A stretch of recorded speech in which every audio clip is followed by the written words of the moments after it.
Okay, we are live. Good evening. We still have a minute to go.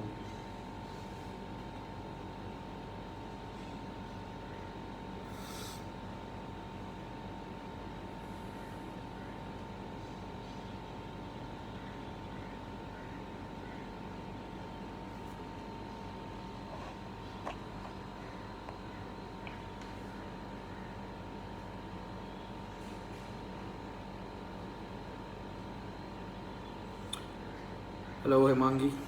Good evening. Welcome.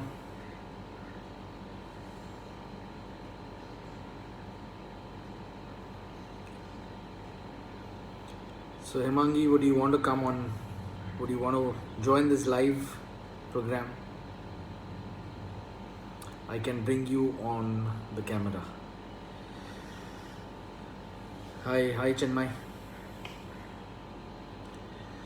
Okay, so good evening and welcome to session 2 of the Emoti Hub series. Like today, we're going to talk about jealousy at the workplace, right? Last week we spoke how jealousy is one of the most common emotions and one of the most misunderstood, emotions. Today, let's see how jealousy impacts, our workplace. And workplace, as you know, is an extension of who we are. So regardless of whether we work from home or we work from office, jealousy is an emotion that we just cannot escape, right? And jealousy crops up when someone else gets a promotion, when you are not recognized for your efforts but others are, also when there is favoritism in your team, in your department, in your organization. It does give rise to jealousy. Hi Isha. um, what we'll do is today, about a few people sent across 3 to 4 questions. Let's begin with the question answer round. So the first question that I received was, what is the difference between envy and jealousy? Are they same? Are they different? So I think last week I touched upon it briefly, but let me just talk about it again. Jealousy and envy. Let's start with envy. Envy involves two individuals. So, for instance, A is envious of B's promotion, for example. Jealousy, on the other hand, involves a third party. So, A is jealous of B's close proximity to their boss, because perhaps A starts feeling that if B gets closer to the boss, gets into the good books of the boss, which means B may get better opportunities as compared to A. And that gives rise to a lot of misunderstandings, a lot of problems. What we need to understand is that even though envy and jealousy may be two different emotions, they stem from the place of insecurity and are generally reactions to stress related conditions, right? So that's what envy is and jealousy is. Both are kind of different, but two sides of the same coin. Envy involves two people, whereas jealousy involves three people.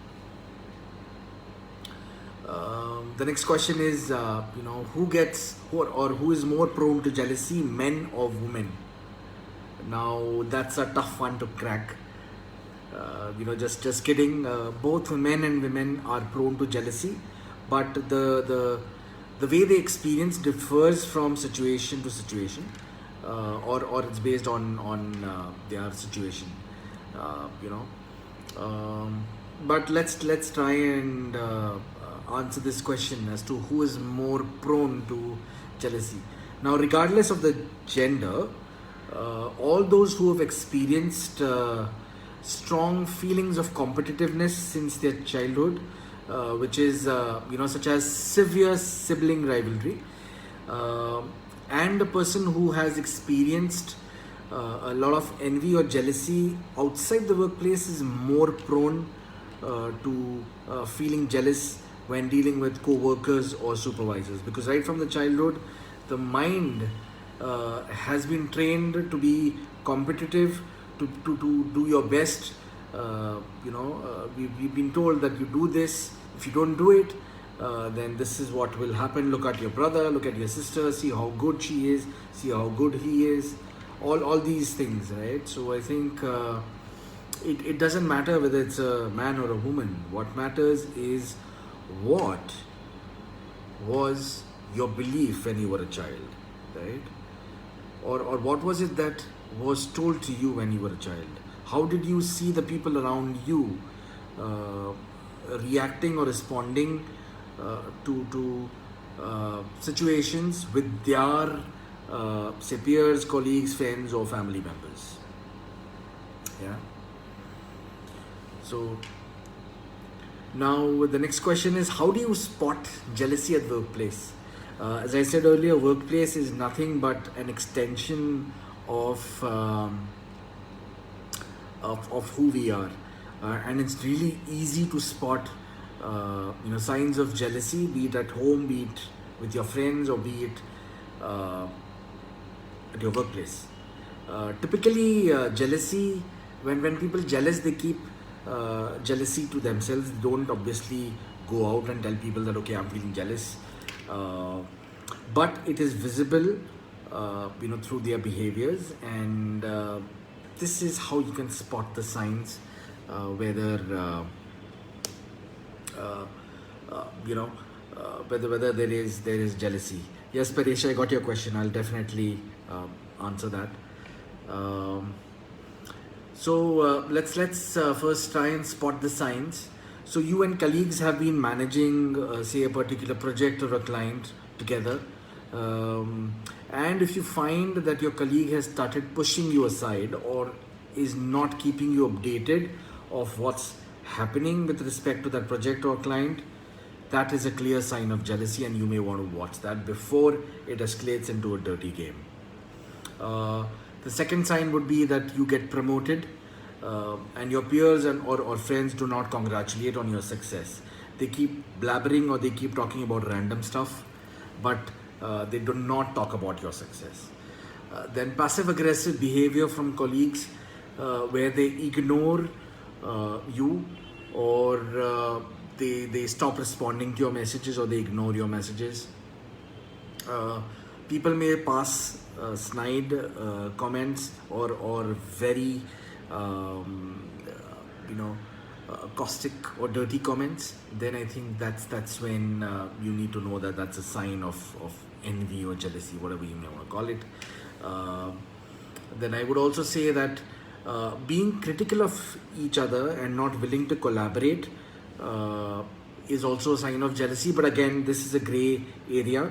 You may want to see whether this resistance is a result of some sort of jealousy, or is it because of some kind of misunderstanding. So this last part is somewhat gray, so you may want to watch for signs, and you may want to understand that. So yeah, I think if you come across any weird behaviors from your colleagues, then you may want to be on be careful, or you may want to be aware of those, and feel free to talk it out. Of course, don't go ahead and say that, hey, I feel you're jealous of me. Don't ask that. But of course, you may want to observe that if things are looking weird, then you just go ahead and ask. Now, Paresh, to answer your question, how do you avoid jealous people so that it won't affect us? That's a very good question. You can't avoid jealous people who are jealous. You can't stay away from them.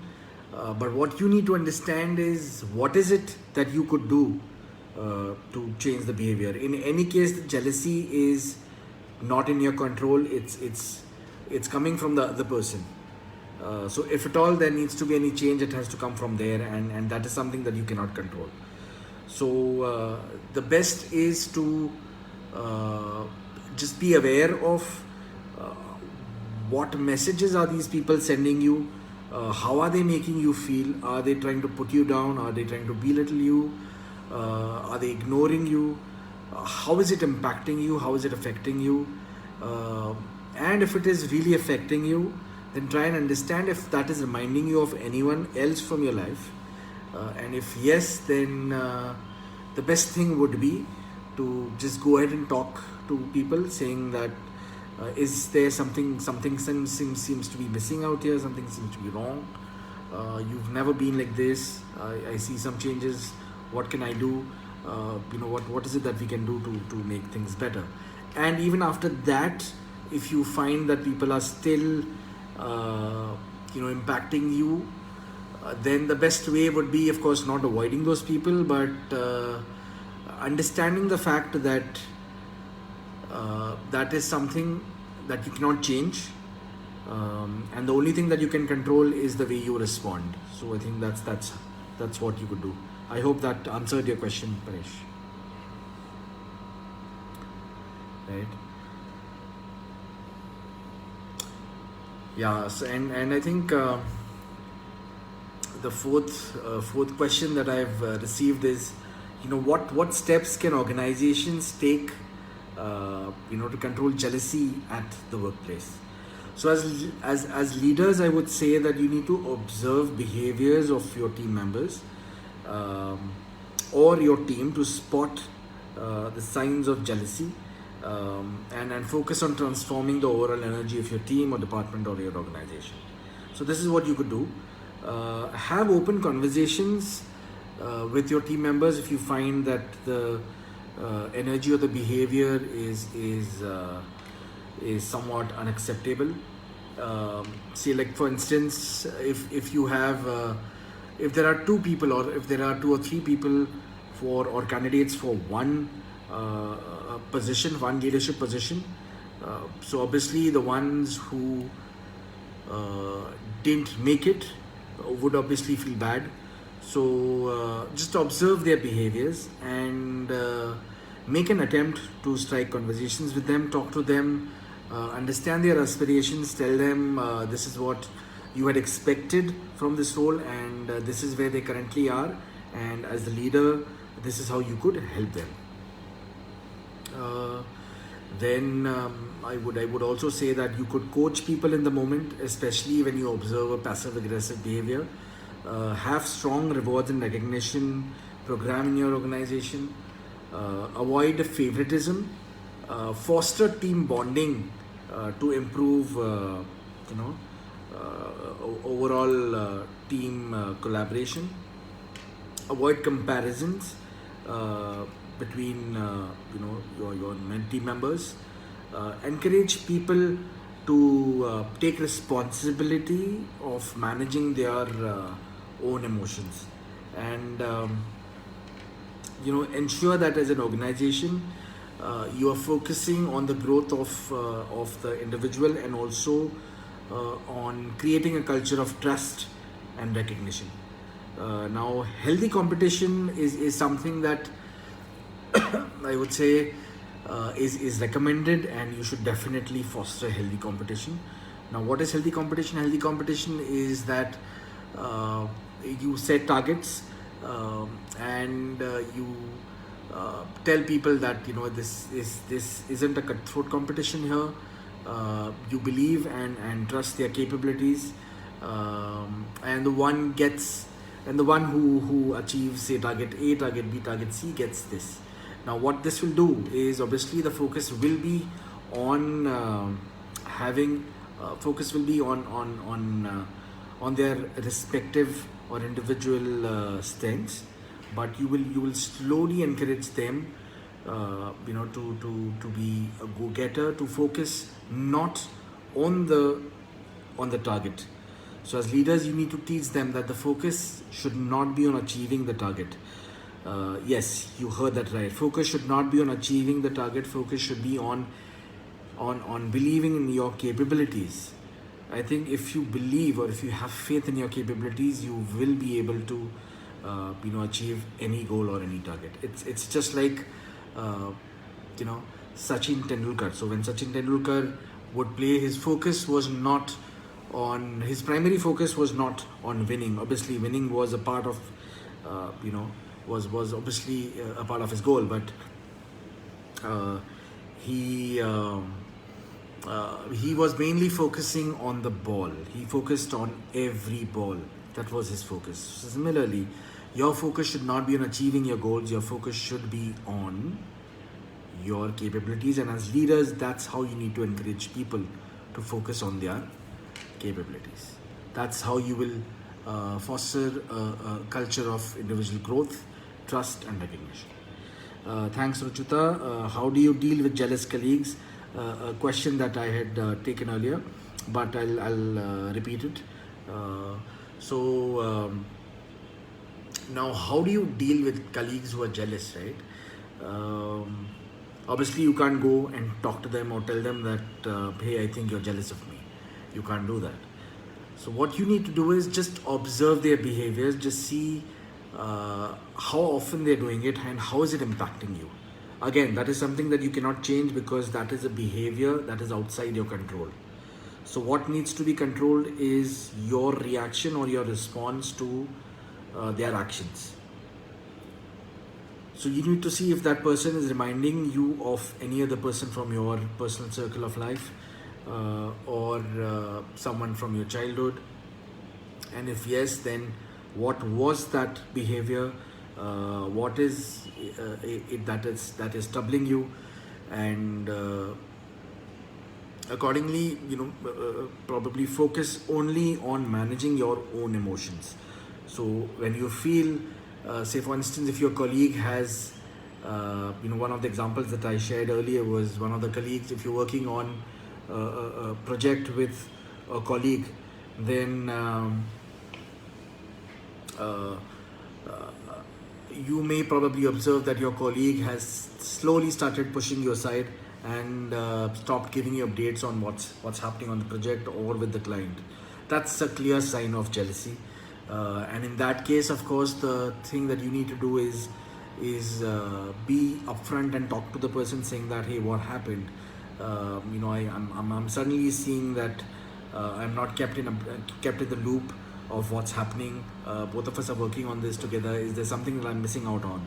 So make it evident by telling the person that you know that something's wrong, and it's time to fix it. So that's how you deal with people who may not be happy either working with you or may not be happy that you're doing well in life. So that's how you do, and that's the way you need to focus on managing yourself as well. I hope that answers your question, Ruchita. Isha, you're saying I am also sometimes jealous of my marketing work colleagues. Well, yeah, then I think it's so again, I think as I said last time, if you yourself are feeling jealous of someone else, then I think obviously, be it you or be it your colleague, the first thing that you need to do is you should not judge neither yourself should or nor your friend. Jealousy, as I said, is a common emotion, and it generally stems or it comes from a place of insecurity. So you may want to look at what is it that you're feeling insecure about, Isha, and that's what you need to look at. Yeah, I hope that while it was not a question, but I guess that you were trying to ask. Yes, so I think from my end, this is what I had to share today. Let's see if people have any other questions. Isha, Chinmay, Himangi, Paresh, do you have any further questions? Next week, when we meet next Monday, we'll take the conversation forward and we'll talk about how jealousy, impacts mind and body. How does it impact our overall the physiology? But before we end the live call, do you guys have any further questions? Thanks, Isha.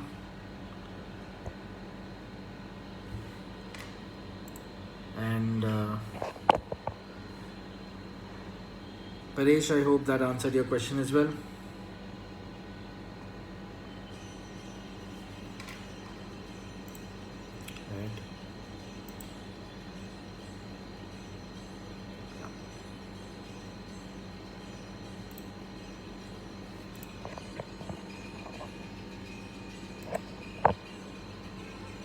Thanks, Paresh.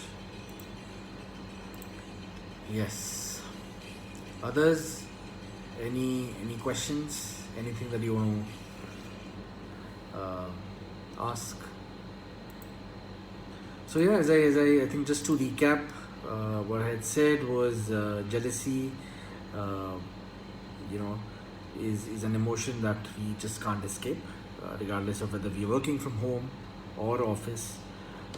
We need to be aware of our own emotions. If you're feeling jealous, then we need to be aware of our own emotions and not to judge ourselves. We need to be aware of feelings of others. If you experience any feelings of jealousy towards you from your colleagues or peers or friends, again, your job should not be to judge them, but just be aware of these signs. And if it's impacting you in any way, just go ahead and talk to them, saying that something seems wrong. How do we change it? How do we fix it? So yeah, I think that's all I had to share today.